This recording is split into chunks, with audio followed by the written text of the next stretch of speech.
Professor Anu Gopinath കുഹോസിന്റെ പ്രതിനിധി കൂടി ചേരുന്നുണ്ട്. അനു ഗോപിനാഥ്, ഇപ്പോൾ ഒരു FIR രജിസ്റ്റർ ചെയ്യപ്പെടുന്ന ഒരു സാഹചര്യമാണുള്ളത്. അപ്പോൾ അതിന് ഇനിയിപ്പോൾ ഈ FIRന്റെ ചുവട് വെച്ച് ബാക്കിയുള്ള കാര്യങ്ങൾ നമ്മെ സംബന്ധിച്ചോളം ഉണ്ടാകുന്ന മലിനീകരണ പ്രശ്നങ്ങൾ അത് വളരെ ബൃഹത്തായ രീതിയിൽ തന്നെ നമ്മെ അത് ഒരു ബാധിക്കാനുള്ള സാഹചര്യം ഉണ്ട്. അപ്പോൾ നമുക്ക് നേരിടാൻ പോകുന്ന നമ്മൾ നേരിട്ട് കഴിഞ്ഞ അല്ലെങ്കിൽ നേരിട്ട് കൊണ്ടിരിക്കുന്ന ബുദ്ധിമുട്ടുകൾ പാരിസ്ഥിതികമായിട്ടായാലും തീരത്തായാലും ആവാസ വ്യവസ്ഥ അനുസരിച്ച്, കാരണം ഇത് ആദ്യത്തെ കപ്പൽ അപകടവുമായി ബന്ധപ്പെട്ട കേസാണല്ലോ. അപ്പോൾ ഏതൊക്കെ രീതിയിൽ ഇത് പരിഗണിക്കപ്പെടേണ്ടതാണ് FIRന് പിന്നാലെ? തീർച്ചയായിട്ടും നമ്മൾ ഇന്നലെ പറഞ്ഞതുപോലെ ഈ എൽസയുമായി ബന്ധപ്പെട്ട് നമുക്ക് ആ ഒരു കണ്ടെയ്നർ ലിസ്റ്റ് നമുക്ക് ഇപ്പോഴും പൂർണ്ണമായിട്ടും നമുക്ക് ലഭ്യമായിട്ടില്ല. പക്ഷെ നമുക്ക് നമ്മുടെ മുന്നിലുള്ള ചില പാരിസ്ഥിതിക പ്രശ്നങ്ങൾ, അതായത് കാൽഷ്യം കാർബൈഡും അല്ലെങ്കിൽ പ്ലാസ്റ്റിക് നോഡിൽസും ഒക്കെ ആയിട്ട് നാം നേരിട്ടുകൊണ്ടിരിക്കുന്ന അല്ലെങ്കിൽ നമുക്ക് വിസിബിൾ ആയിട്ട് നമുക്ക് മുന്നിലുള്ള ചില പാരിസ്ഥിതിക പ്രശ്നങ്ങളുണ്ട്.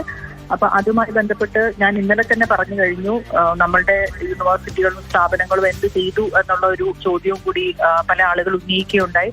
പക്ഷെ എനിക്ക് വളരെ അടുത്തറിയാവുന്ന അല്ലെങ്കിൽ നന്നായി അറിയാവുന്ന പല സ്ഥാപനങ്ങളും, കേന്ദ്ര ഗവൺമെന്റ് സ്ഥാപനങ്ങളാണെങ്കിലും അല്ലെങ്കിൽ കേരളത്തിലെ യൂണിവേഴ്സിറ്റികളാണെങ്കിലും ഈ ഒരു കഴിഞ്ഞ ഒരാഴ്ച കാലമായിട്ട് അല്ലെങ്കിൽ ഈ ഒരാഴ്ച കൂടി ഇൻക്ലൂഡ് ചെയ്യുന്ന ഒരു തരത്തിലുള്ള സാമ്പിളിങ്ങുകളും അനാലിസിസുകളും എല്ലാം അവിടെ നടത്തുന്നുണ്ട്.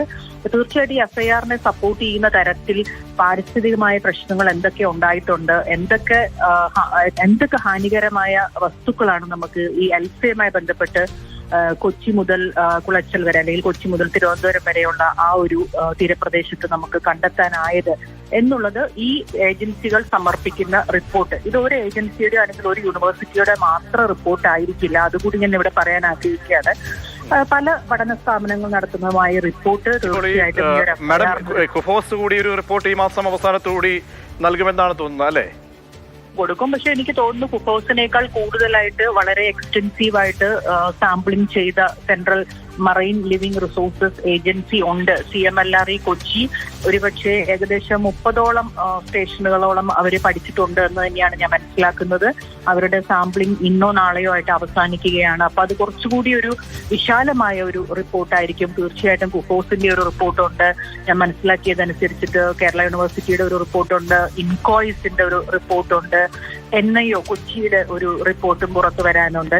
അപ്പൊ നമ്മൾ അതിന് അനാലിസിസിന് എടുക്കുന്ന ഒരു സമയത്ത് നമ്മൾ തീർച്ചയായിട്ടും മാനിക്കേണ്ടതുണ്ട്. ഇന്നോ നാളെയോ നമുക്ക് എല്ലാം കൂടെ അങ്ങ് ചെയ്തു തീർത്ത് ഒരു വലിയൊരു റിപ്പോർട്ട് കൊടുക്കാൻ പറ്റുന്ന അവസ്ഥയല്ല. ഇപ്പോഴത്തെ ഒരു കോൺടെസ്റ്റ് എന്ന് പറയുന്നത്, ഇപ്പോൾ ഒരു പരാതിക്കാരൻ, ഒരു സ്വകാര്യ പരാതിക്കാരൻ അല്ലെങ്കിൽ ഒരു CPMന്റെ നേതാവ് തന്നെ മത്സ്യത്തൊഴിലാളിയായ വ്യക്തി നൽകിയിരിക്കുന്ന കേസാണ്.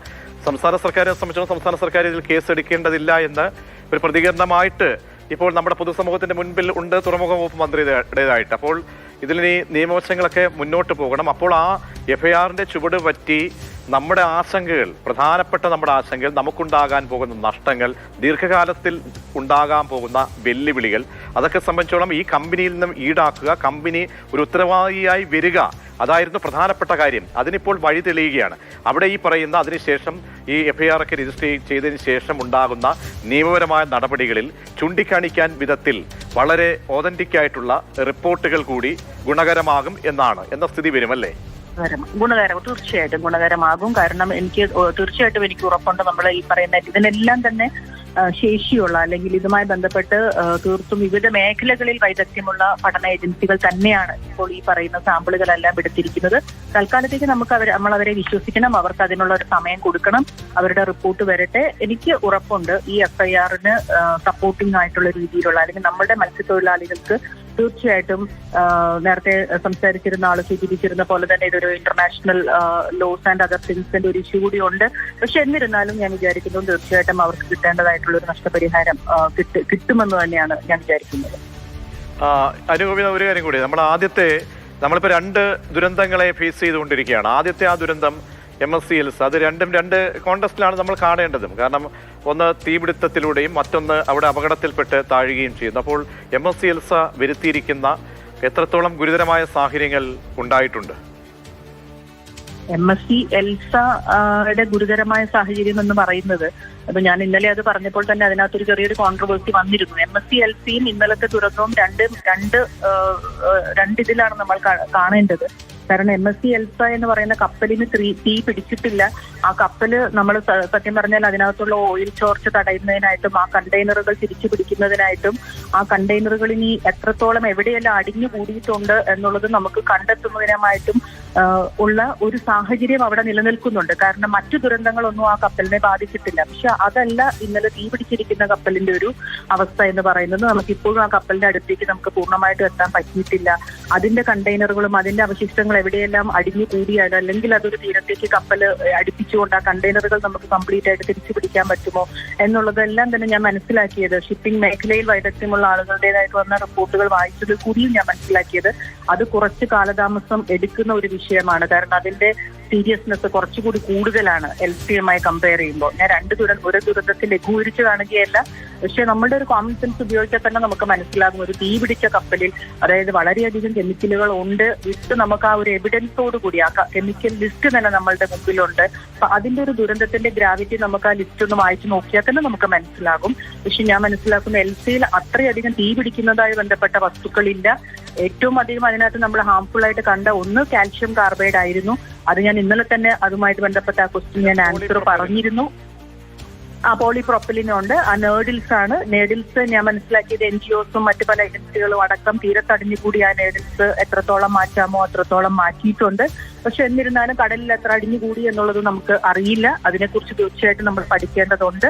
പക്ഷെ കാൽഷ്യം കാർബൈഡിന്റെ കാര്യത്തിൽ നമ്മൾ ഇന്നലെ പറഞ്ഞ ആ ഇഷ്യൂവിൽ ഞാൻ ഇന്നും ഉറച്ചു നിൽക്കുന്നു. ആ അസറ്റിന് ഒരു കാരണവശാലും ഇത്രയും വലിയ ഒരു കടലിലേക്ക് ഇത് വന്നു വീഴുമ്പോൾ ആ അസറ്റിന് ഒരു കാരണവശാലും ദീർഘകാലം ആ സിസ്റ്റത്തിൽ തങ്ങി നിൽക്കുകയില്ല. അത് വളരെ തീർത്തും ഒരു തെറ്റായ ഒരു ശാസ്ത്ര ഇതാണ് നമ്മൾ പൊതുജനത്തിന് കൊടുക്കുന്നത്. ആ പെട്ടെന്ന് തന്നെ വോൾട്ടൈൽ ചെയ്ത് പോകുന്ന ഒരു ഇതാണ് അസെറ്റ്ലിൻ എന്ന് പറയുന്നത്. അപ്പൊ അസെറ്റ്ലിൻ അവിടെ ഒരിക്കലും ഒരു ദുരന്തത്തിന് കാരണമാകില്ല എന്ന് തന്നെ നമുക്ക് അടിവരയിട്ട് പറയാൻ പറ്റും. പക്ഷെ അതിൽ കൂടുതൽ ഹസാഡസ് ആയിട്ടുള്ള അതായത് എൻവയൺമെന്റലി ഹസാഡസ് എന്ന് ലേബൽ ചെയ്ത കെമിക്കൽസ് ഇന്നലെ കത്തിയ കപ്പലിൽ ഉള്ളത് കൊണ്ട് നമുക്ക് കൂടുതൽ ആശങ്കകൾക്ക് ഈ ഇന്നലത്തെ അപകടം വഴിവെക്കുന്നുണ്ട്. ശരി, വളരെയധികം നന്ദി പ്രൊഫസർ അനു ഗോപിനാഥ്, കുഹോസിന്റെ ഡിപ്പാർട്ട്മെന്റിന്റെ ഹെഡാണ്.